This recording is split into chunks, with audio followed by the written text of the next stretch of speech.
মানে এতিয়া political actually গাজাখুৰি কৰি থকাৰ সময় নহয়।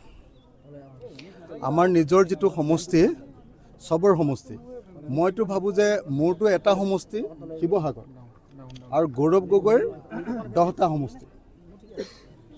গৌৰৱ গগৈৰ 10টা সমষ্টিত বানপানী হৈছে।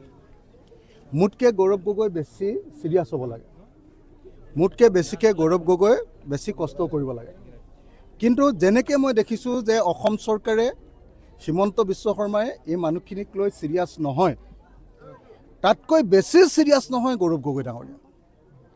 তেওঁৰ কথা বাৰ্তাবিলাক এতিয়াও সৰু ল'ৰাৰ নিচিনাকৈ কৈ আছে।